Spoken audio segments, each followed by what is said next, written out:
Ada saya terangin. Kita sampai ya belum sampai pada kongruen dan kesebangun. Kalau sebangun itu bentuknya sama, tapi ukurannya boleh berbeda. Contoh, pas foto ukuran 3x4 sama 6x8 itu namanya sebangun. Ya, pokoknya kamu kalau difoto terus diperbesar itu pasti sebangun.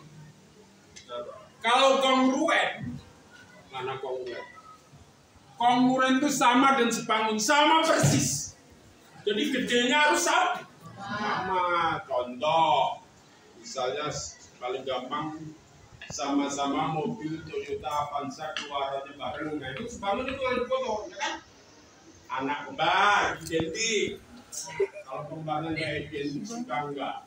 Ya, kalau identik itu sama persis, baik bentuk maupun sifat-sifatnya itu berasal dari satu sel neurone membelah. Kalau membelahnya tidak sempurna akan menjadi kembar sih. Ya.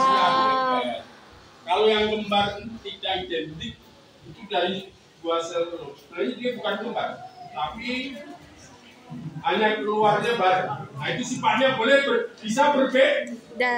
Yang aja yang satu pinter, yang satu atau bingung. Oke? Nah cara membuktikannya bagaimana? Pertama dilihat sudutnya Nabila.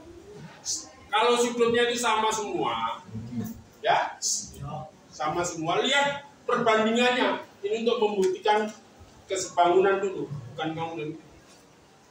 Sisi yang bersesuaian dibandingkan atau dibagi.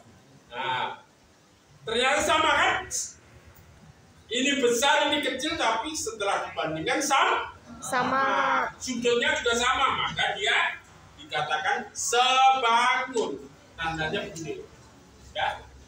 Oke. Mengapa? Coba Rizky, mengapa sudut D sama dengan sudut N? Padahal saya nggak tulis. Nah itu kamu kembali ke pelajaran dulu, yaitu tentang jajar gen. Kalau udah ketahuan satu sudutnya, yang lain akan sama. Ngerti orang? Ngerti. Jadi nggak usah dibuktikan. Oke. Nah contoh dua, ini sudutnya sama ini.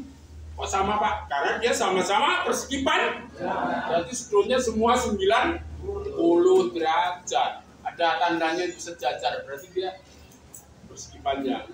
Sama. Jadi saya tulis mengapa? Ya dia 90, dia 90 kan? Lalu dibandingkan 2 banding 4 setengah, 3 banding 8 berapa? Bukan setengah kan? Berarti tidak sama. Maka dia tidak sebangun. Itu tentang sebangun. Sekarang kalau kongruen itu sama dan sebangun. Simbolnya S tidur ada sama dengannya. Siapa kamu? Lupa tidur. Jadi bentuknya sama. Davin kalau bentuknya sama itu pasti ngetesnya pakai sudut, ya. Bentuknya sama. Terus yang kedua panjang sisi bersuen sama besar. Sebenarnya bukan sama besar ya, sama panjang ya. Sama panjang. Contoh nih. Ini sudut A. Saya nggak menulis satu persatu karena kamu pasti udah kelihatan kan. Sudut A sama dengan sudut I. Kenapa? Karena ada tandanya Pak. 90 kan? Iya. Dan lain-lain sudut D sama dengan sudut Pak itu kan nggak sama Pak, terbalik. Kalau dalam matematika itu terbalik boleh saja gambarnya kan. Tapi yang penting setelah dihitung sisinya yang bersesuaian itu sama panjang. Pak itu jungkir ke bawah juga boleh. Jadi ini 3 sama Pak. Sudutnya tadi sama kan?